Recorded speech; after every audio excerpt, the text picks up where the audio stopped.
Hey everybody, what's going on? It's your friend James Shaw, and thank you so much for choosing to be here today. We're doing what we do, which is talk to elite people who are doing elite things. And I'm really excited about today because we have elite of elite.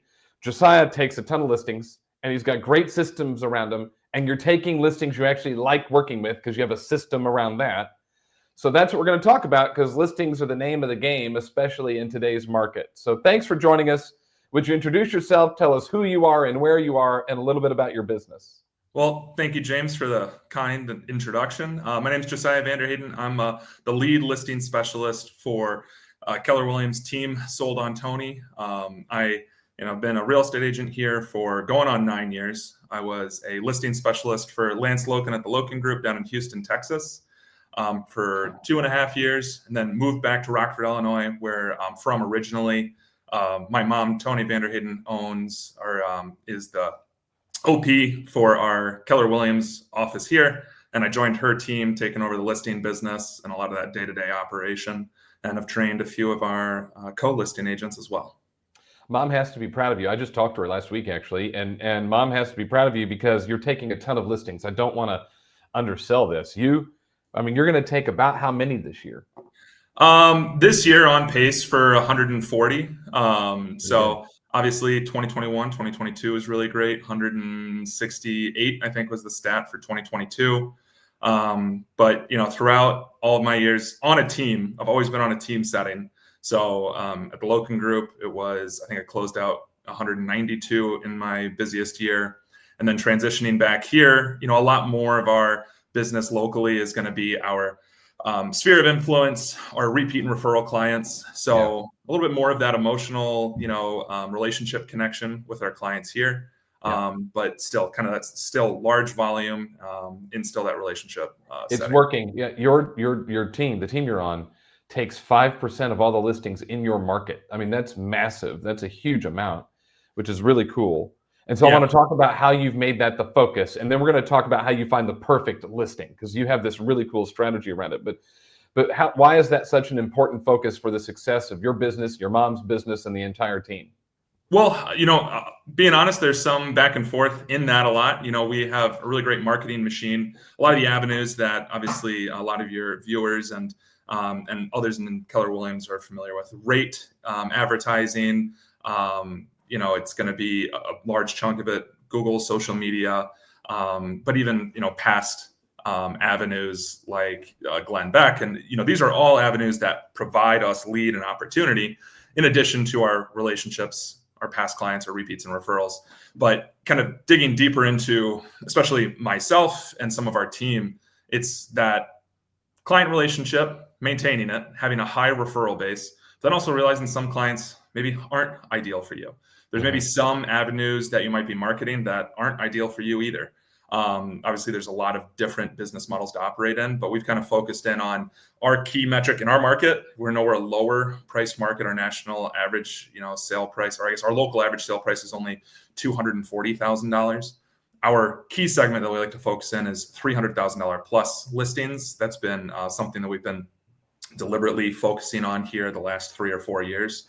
So we're actually close to about 10% of our overall market segment. So we represent about 10% of our listings over that $300,000 mark in our market. That's great. I love it. Now, what you've done, and you touched on it just a tiny bit here, was you've come up with what you call the 3 circles of client efficiency. This is how you find, the perfect listing for you, because you want to take listings that sell and keep the business running.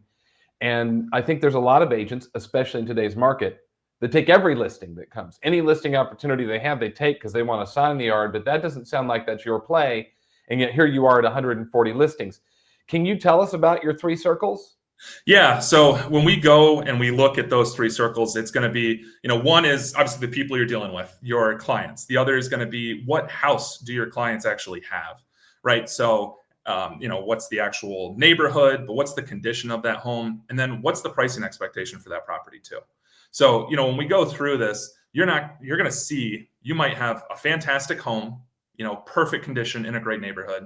And it might be the sweetest couple, ideal client, motivation is there. They're moving. They know they're going to be moving, but they might have an unrealistic price expectation, right? So, I mean, they're close to being that gold ideal client. So if we talk about this Venn diagram, you're looking at overlap of great house, great client, ideal client, but not the right price on that home. That's a good opportunity for us. The issue is when maybe you've got a great house and it's not going to be priced right, and they're not going to be easy people to work with. They're just trying to maybe test the market, right? They're thinking they might be willing to move, but they need to get that right price. Well, all of a sudden, if you're looking at this and that price probably isn't there and they don't have the motivation to end up moving, I mean, it's going to be time that you're sinking into this, potentially with no actual sale. And then in the end, they're also going to be frustrated with you. I don't know these stats right off the top of my head, but goodness, the number of times an agent lists a house and then they don't get invited back to relist it a year or two later. James, maybe you would be able to reference that later, but that's just something we have fear of, is failing our clients when we bring a property to market. All right, so you're looking for well, what you just said is really 2 out of 3 and you're happy.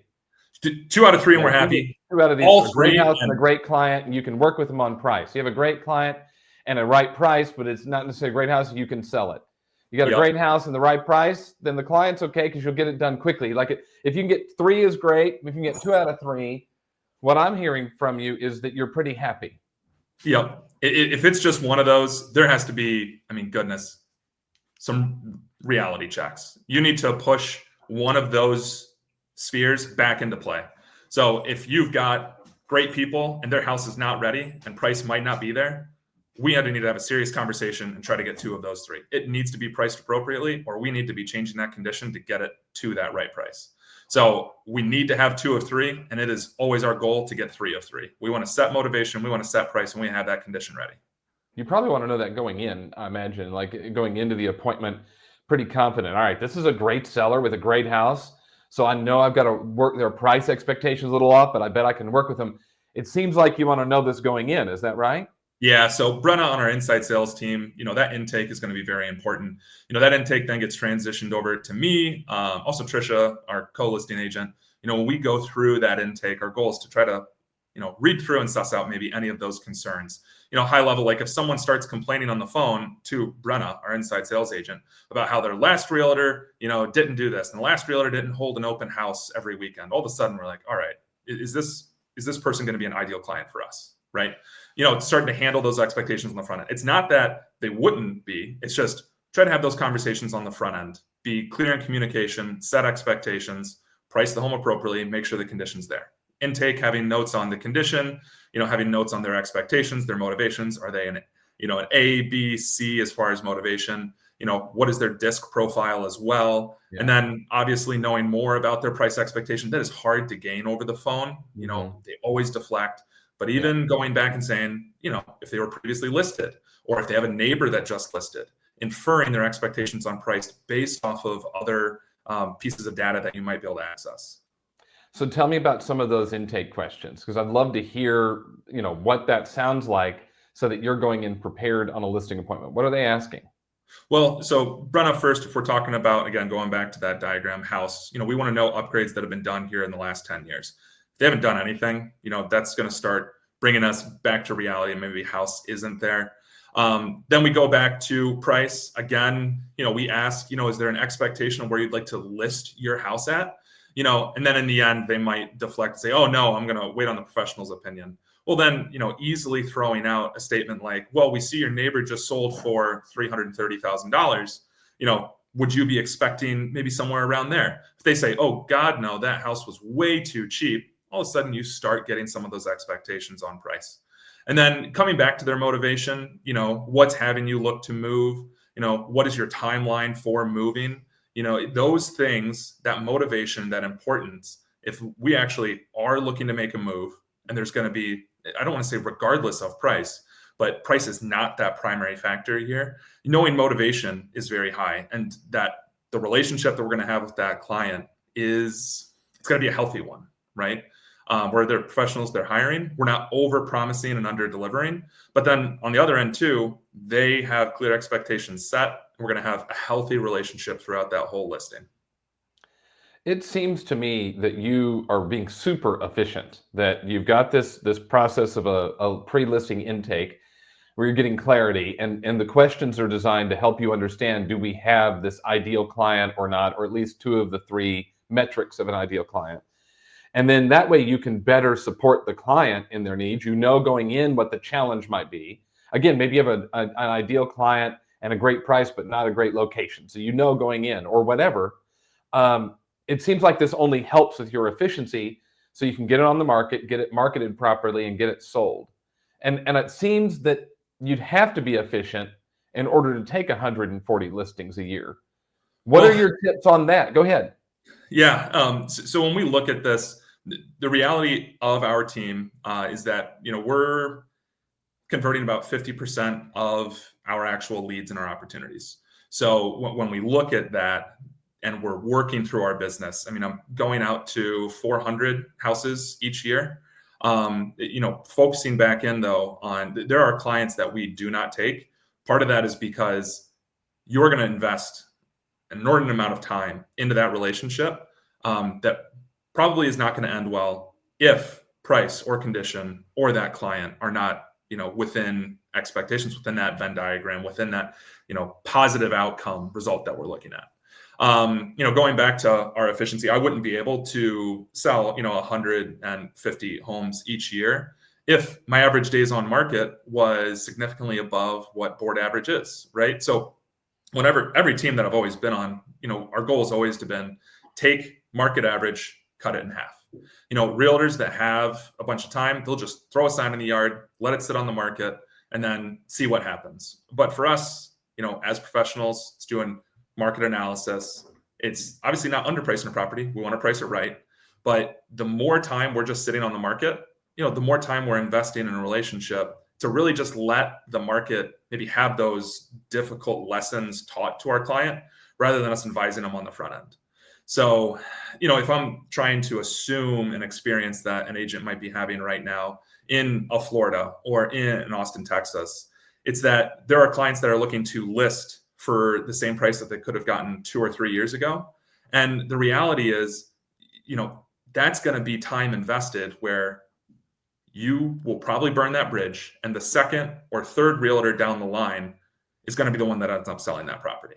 Realtors are getting blamed for the market right now.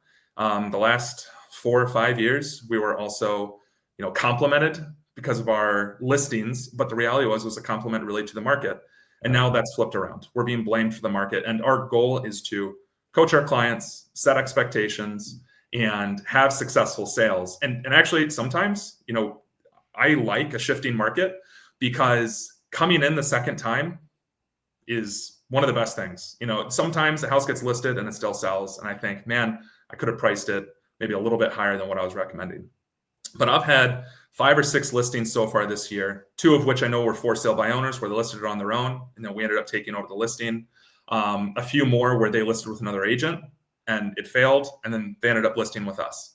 And there's another one I'm continuing to keep an eye on where it is not a successful listing. They have overpriced it. The condition wasn't there. Their motivation is there. They're moving down to Arizona. And when that property drops off market, I'm immediately following up. And so they pick the other agent over you based on price. Is that right? We're off of promise, right? Yeah. So right. The seller, that agent promised some price that isn't available, and now it's sitting and they're figuring it out. I'm curious then about how you do set expectations with sellers about today's market. Now, to be clear, Rockford, Illinois is not like many places in the country. It's actually still moving pretty quickly. Your days on market is probably less than 30. I bet it's half of that or in the neighborhood of that. I'm guessing. I don't know. I'm not there, but just based on the data that I've seen. So it's still moving fast. Yes. But you go from selling in 6 days to 18 days. It feels a lot slower. How are you setting expectations with your sellers? Well, one is looking at our immediate market, right? So looking at what's market competition, because right now what's actually listed, active, and available is going to be more important than what sold last year. So all of a sudden, if you're looking at a certain neighborhood and they're saying, this house, 123 Main Street, sold in 7 days for $10,000 over list price, my handle for that, my objection handler is going to be, well, let's actually look at our market competition right now, right? So all of a sudden you see, 234 Main Street and 123 Maple. Both of these are very similar houses. and one's been on the market for 22 days and the other one's been on the market for 40 days. So obviously those are not severe numbers. That's what I see locally in my market. But right then and there, I'm showing them that other properties that are currently listed aren't meeting their expectations that they had for last year. And, when we talk about our market locally, 5 years ago, average time to sell was about 60 days. During COVID, it was below, 10 days, 21, 22. Right now, we're right there. It depends on your hyper local focus, but anywhere from 24 days on average. Some neighborhoods are still 2 weeks on average, but a lot of our market in that 300 plus range is in that 30, 40, 50 days on market. So we do have to reorient. It's still really quick. Yeah. And then reorient them so they don't see that as a failure. Right. I have some clients where all of a sudden we're on the market for 2 weeks and I'll call them like, oh my goodness, what's going on? Why haven't we sold yet? And I have to reorient them and say, guys, it's been 2 weekends. So we've had 17 showings. We actually expect a potential offer. There's a second showing, and it's almost calming people in our current environment. Again, I know that's going to be a much more, a much different market in some other places in the U.S. Sure. Well, every market's different. My guess is that as you've gone on this journey, you have made some mistakes and learned a few lessons. What are some of them you'd love to share with our community? Oh, goodness. Always overpricing. My biggest regret in any listing is always overpricing. I still overprice listings. There was one where they were interviewing multiple agents. This just happened this year. I saw an expected market value somewhere in the, $700,000 to maybe $750,000 range. Again, they were interviewing multiple agents. They actually called me back and said I was the lowest expected value, but we had the most experience in that neighborhood, in that market. They wanted to list closer to $1 million, which was way out of line. Way too high. We listed at $900,000. And James, you're probably thinking, Josiah, why'd you do $900,000? And honestly, that was the next lowest CMA that they had. They showed me the CMAs, and the CMAs were referencing other neighborhoods. Long story short, 3 months went by. Relationship deteriorated. Open houses, showings, no offers. They did end up terminating that relationship at the end of our listing term, got relisted, just closed last week for $725,000. So obviously a little bit higher than my 700, but I cautioned listing above 750. And it was, I don't want to say it's funny. Again, relying on my team. I don't really look back on my listings that I lose. In the end, I'm just always looking forward, but we've got a 3 times a week meeting with my support staff with Kelly and Brenna, our inside sales agent. Kelly takes our listings. Then Laura is my closing coordinator. But when we go through, she just gives me updates on other listings and everything that we're looking at. She's like, hey, it ended up selling for $725. And I was just like, well, on to the next one. And you were right, by the way. You were right. But this is the reminder to trust your intuition at times. I think sometimes you have to do it and be willing to walk away. Yeah. But it's all right. It's a lesson you learn from it and move on. If an agent is excited about what they're learning today and they really want to narrow their focus on listings and taking the right ones and working with the right people and getting them sold, what actionable advice would you give them that they could go and implement right now? Oh, goodness. Well, in a shifting market, there's continued opportunity, right? So the benefit of a shifting market is there's going to be more expireds, more withdrawals, more failed for sale by owners. So always pursuing those great opportunities, but then also filtering through those great opportunities. Continued education. I mean, when we go through this, and obviously Keller Williams, fantastic with all the different programs and classes that your local market center is going to be putting on.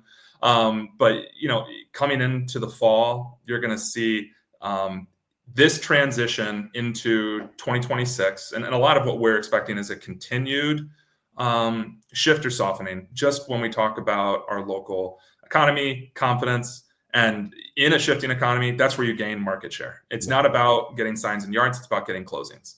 And the important thing about staying in your business and not getting defeated in a loss listing, but it's continuing to pursue those really great opportunities, those golden nuggets that are out there.